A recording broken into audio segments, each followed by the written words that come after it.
Ladies and gentlemen, SoFi. What the heck is going on with SoFi? It's exactly what we're going to discuss today because it's literally went back down to $16, just bounced off, gone up to the $17 range. So we have a lot to talk about exactly why this happened and what you have to do to prepare for it to see what comes next this coming week.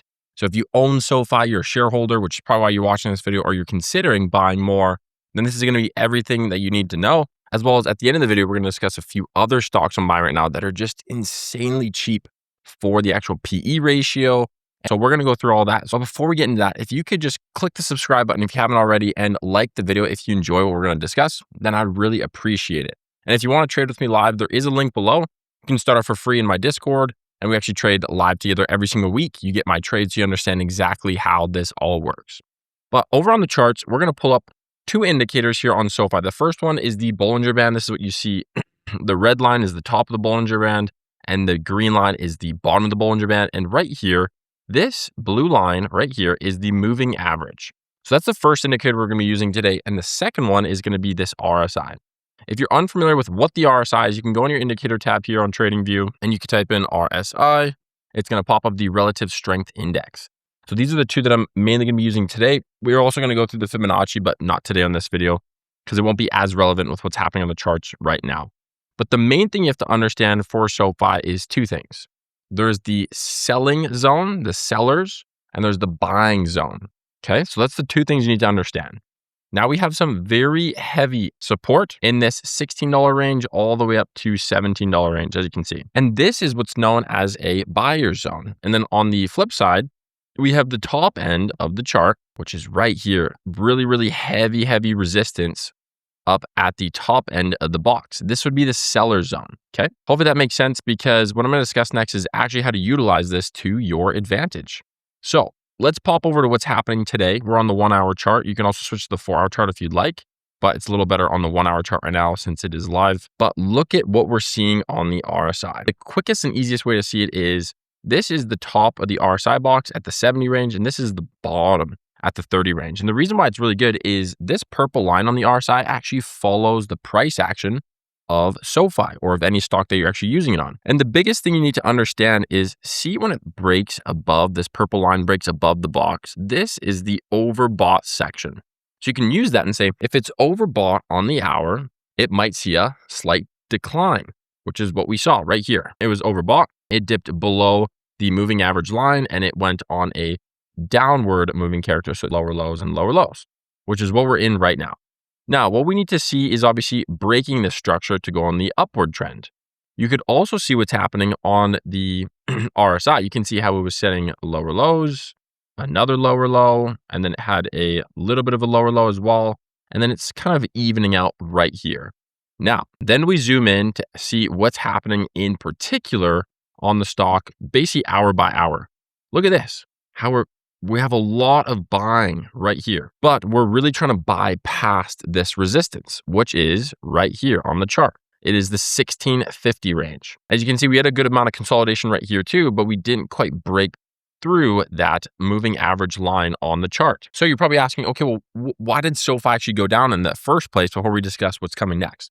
The reason why SoFi dropped a little bit is because SoFi is a fintech company. It's very closely related to interest rates, what happens with loans, because a part of SoFi's industry is obviously underwriting loans.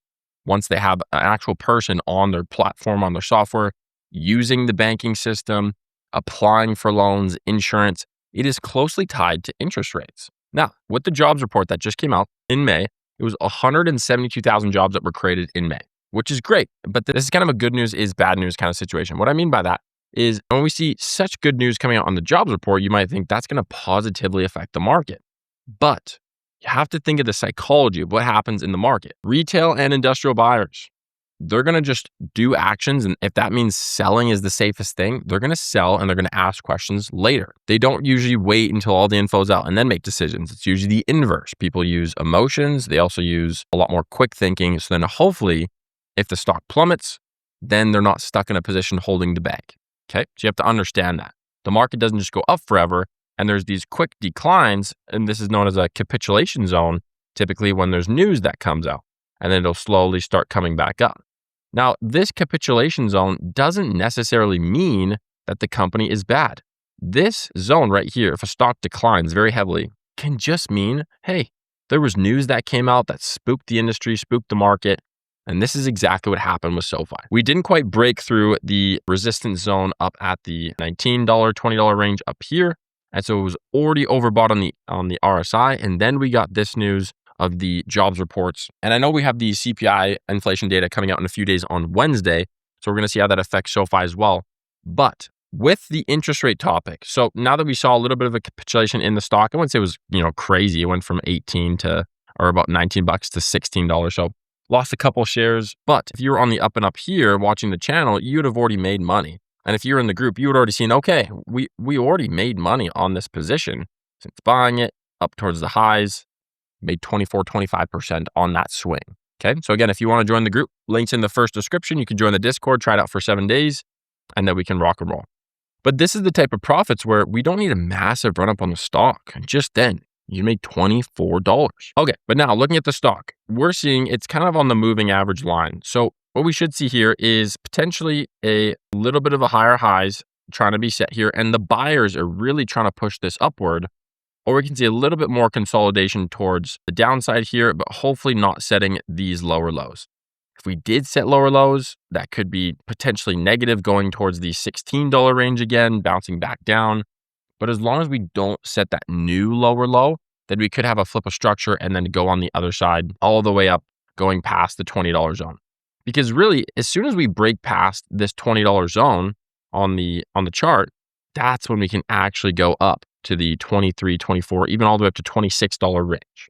Now, if you don't understand how interest rates affect SoFi and affect this stock, then you probably should invest in it because you need to have a good thesis on the company, which is what I teach, my 3-part trading framework. The first one is actually identifying what is your thesis on the company? What do you want to have happen with it? Is this a company where if everyone thought it was terrible, you'd be fine holding it for 5 or 6 years? Because if not, then you probably just shouldn't enter. The second piece to this is actually looking through the technical analysis like we're doing here in more depth on a daily and weekly time basis. Now, most of you, if you're working full time, that is the challenge because you're not actually able to just sit down, look at the charts. You're busy, you have kids, or you're retiring or soon to be retired, and you want to actually make more money in the market. Now, understand how you do that is through good entries. So entering here in this buy box and selling up here, just trimming. And we do this frequently in our group all the time. So if that interests you, again, click the link down below and get started with the Discord today. Okay, now we have to look at next, what is actually going to happen on the RSI? Because you can see even right now, we're pushing up towards the top side here, and I think we're going to push past onto the next. So we could see this go back up to the $17.50, maybe $18 range, just like this. And then as long as we can hold this level or come back down to the $17 range and then head back up, then we could be good on obviously SoFi breaking through that $20 zone. But with news coming out with the jobs reports, this is normal. This is what happens in the market. And if you're worried about this, you got to just learn to just chill out. This stuff comes out every few months and it's just a part of the second thing I want to discuss is, okay, if you bought enough SoFi, like I've purchased tons of SoFi, tons and tons. I even bought a little bit more today. I bought around $200 worth of SoFi. Then what are some other companies that you could consider getting into? So the first one we're going to talk about is none other than Meta. Okay, Meta, I'm buying super, super heavy right now. Let's go over to the day chart. This is really one of them where I feel like personally, Meta, people just don't understand the CapEx spend. They don't understand the investment model. And I think we're going to look back in a couple of years and say, wow, we thought Meta was a disaster. It was all over the place. It was super volatile. But man, did we make good money. And so you have to have a really strong thesis about what you're investing in, obviously, because look at the volatility, very heavy. Now, is volatility bad? No, not necessarily, but it just gives you an opportunity to actually make money. Just recently, I mean, look at the position. Look at the bearish candle on here. Oh my gosh. Just a very heavy bearish candle.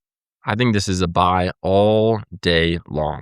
If we look at their earnings here, let's see where they're at. So exceeded earnings. They had a surprise of 3.743 million at a 55.89%, which is fantastic. I mean, the numbers are off the charts. If we look at their cash flow here, if we go in the revenue tab, if we go in the statements tab and then cash flow, as you see, cash flow from operating activities plus 26% at $115 billion. And then cash flow was down a little bit from investing activities. That's totally fine.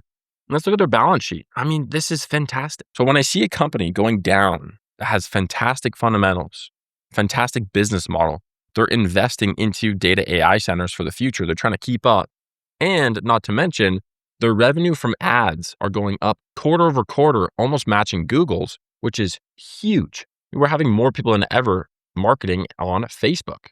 And so if you understand the fundamentals and you're actually like, okay, they own Instagram, they own Facebook, I think they're going a really good direction. This is an absolute buy as well. I know this is primarily a SoFi video, but I wanted to share another position. Another one. Let's see how Oracle is doing today. This is another one. Obviously, this is a software company, and I think what we've seen is we've finally seen the bottoming of Oracle and the different tech sectors, which would be huge.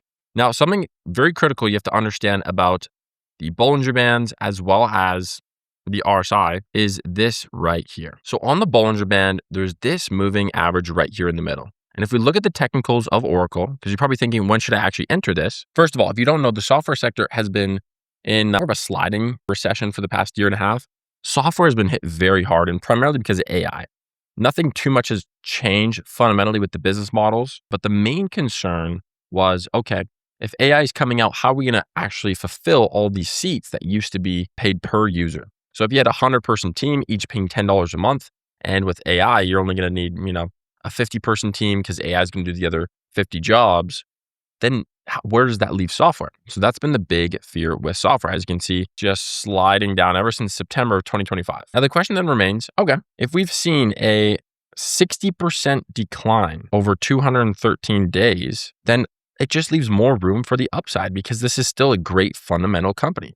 Another one, Salesforce is another one. Has it bottomed? I think we're either at the bottom or very, very close.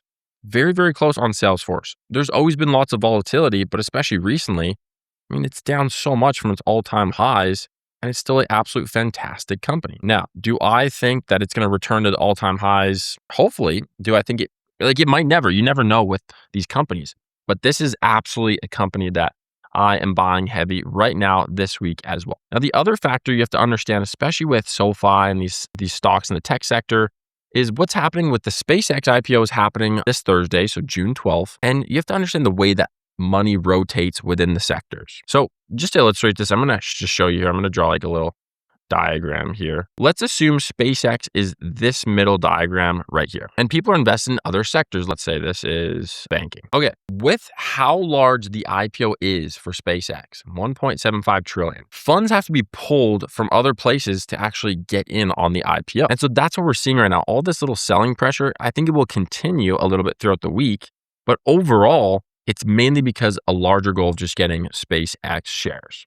And that's why I'm not too worried about this week. This week might have a lot more volatility, and I'm certainly not buying SpaceX IPO, at least for the first month. We have to wait and see what happens. But these other companies that are tried and true, that are actually fundamentally sound, that I have a thesis on, this is how we continue to make money in our group.